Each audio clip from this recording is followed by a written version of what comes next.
It's indeed an end to a dispensation which marks the beginning of a new era in the Nigeria political landscape. And of course, His Excellency Asiwaju Bola Ahmed Tinubu as the president of Nigeria, 16th president of the Federal Republic of Nigeria are there.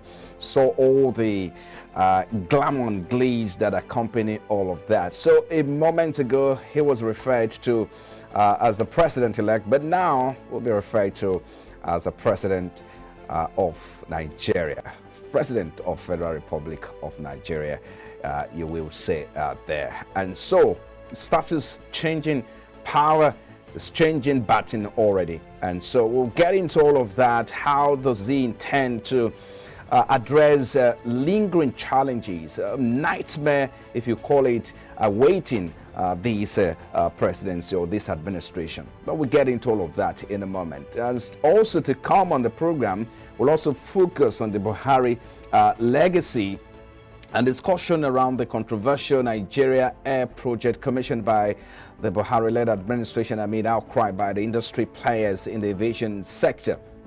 That's also coming up on the program.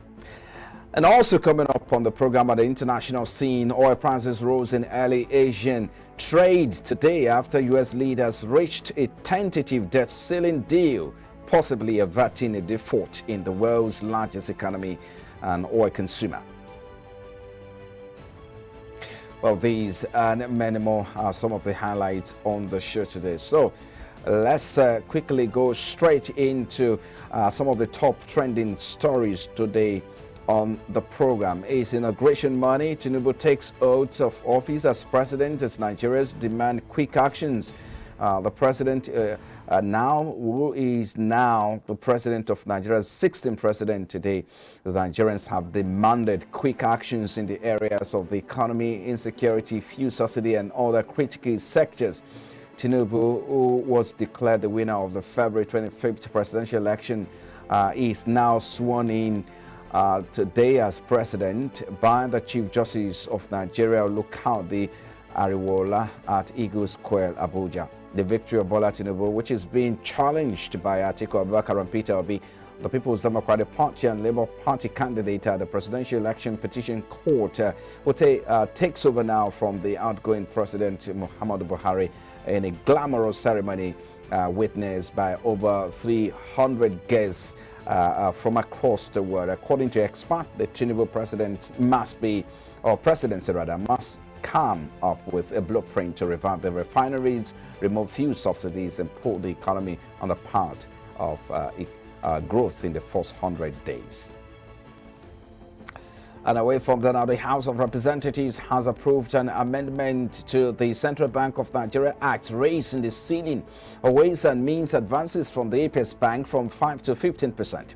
And the House gave the approval at an emergency sitting today. Recall the Senate had earlier on Saturday raised the percentage at an emergency plenary. According to the lawmakers, it will enable the federal government to meet its immediate and future obligations with the approval of the Ways and Means by the National Assembly and advances to the federal government by the Central Bank of Nigeria.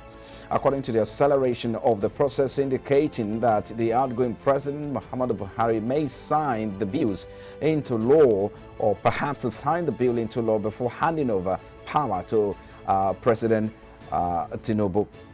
And away from there now, domestic airlines under the aegis of the Air Operators of Nigeria have berated the Minister of Aviation, Hadi Sirika, for allegedly putting pressure on the Nigerian and Civil Aviation Authority to issue an air operator's certificate to Nigeria Air without following due process. The carrier has also accused the former minister of unilaterally plotting to establish Nigeria Air without involving the panel meant to work on the project. The local carriers made this known in a statement issued Sunday. The association further said the project had been allegedly shrouded in secrecy since the Ministerial Committee on the Establishment of a National Carrier recommended that the national carrier be private sector driven with minimal government involvement. And now former President Muhammadu Buhari has insisted that he is leaving behind a a more resilient economy with strategies put in place and credible electoral process that guarantees fair and transparent result, as well as reduce the influence of money to the barest minimum as he rounds up his second term presidency on Monday, today, May 29, handing over to President Tinubu. The president said that this legacy is evidence in the victory of candidate without any political godfather or access to money, as they defeated other candidates with enough financial resources. Buhari made this disclosure in a farewell message by him, which was broadcast live on Sunday, where he noted that the credibility of the electoral process is to ensure that democracy remains resilient and the elected representatives are accountable to the people. All right, so let's get talking now. It's a special edition of the program. iBrandTV analyst joins us, Charles Fakroha. Thank you for your time on the program. It's good to have you here. Thank you. It's a big pleasure being here. It's an inauguration morning. So where do we start from? A moment ago, we saw President-elect. Now he's now president. Yes. So no longer president-elect. Exactly. That transformation. So, very swift. I mean, swift from just a moment ago. Exactly. So that means that when it comes to a change, either a change of power, change of economy, trying to impact the economy, if we determine to make it happen, it can really happen in a twinkle of an eye. Yes. Yes, it is possible, you know. Looking at all the effort that has been put in place to ensure the successful inauguration of no longer president-elect, president of the Federal Republic of Nigeria, Senator Bola Ahmed Tinubu, you know, alias the Jagaban of Nigeria. Yet it's a very colorful ceremony, and I must commend the organizers for this, and of course also thankful to the world leaders who were there to grace the occasion, and of course well-meaning Nigerians that are there. So I think it's a very wonderful ceremony, and let this beginning be a sign of good things for the country. And if you recall, this election, you know, we saw that the current president now fought hard to be where he is today. You could see all the challenges he went through, and fortunately for him, again, one thing we must also learn is co-contestants, they were not pushovers.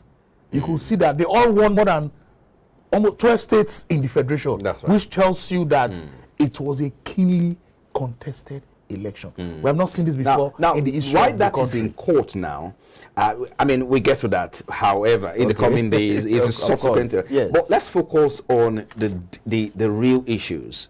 He, in his speech, in his acceptance speech, if you prefer to put it that way, he said he's not going to serve his own interest, but the interests of Nigerians. Of course. He mentioned that. He talks about the fact that there's going to be preservation, perhaps preservation of lives and property. Yeah. He also talked about the fact that there will be protection. He also talked about he's going to work in integrity. Now, Nigerians expect, you know, a lot. They are demanding quick action, so that there are quite a lot to be done. Yes. Huge debt. Tinubu is actually going to inherit, you know, what to call his nightmares now. The issue of debt is there. The issue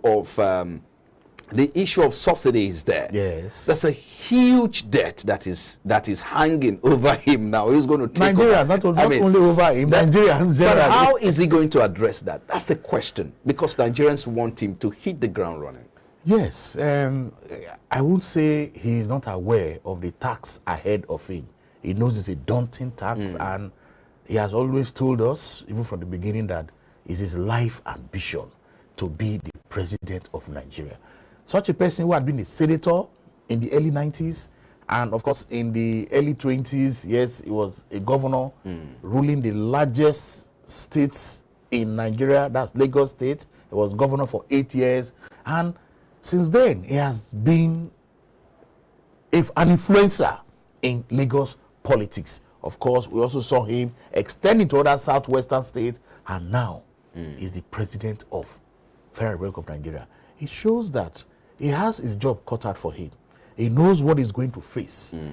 And one thing... But knowing what to face is not as realistic as how to address those issues. Yes. Because the reality there is how to address it. If you remember, this the outgoing administration, Buhari, they promised about 10 million or 3 million jobs annually. In one year, annually. yeah, that's 3 true. million jobs I agree annually. with that, yes. That's in 8 years, but never been able to achieve 50% of that target. So the issue of insecurity is there. Yes. So the reality of addressing these issues, it's what Nigerians are talking about now. How ready is the current yes, president? exactly. Now. Yes, like I was saying, he knows that it's not a child's play. He has been prepared for it. Right. You have mentioned security. He has to tackle that headlong. But one thing I see that will really go for him, looking at his experience from Lagos, you say Lagos is a mini Nigeria. His ability to identify people who can do the job. That's leadership. For me, that is what I see that will work for him. So in a nutshell, yes, get your team together, get a sound team together to address the issue. Yes, well, in the coming days, we'll know how that goes.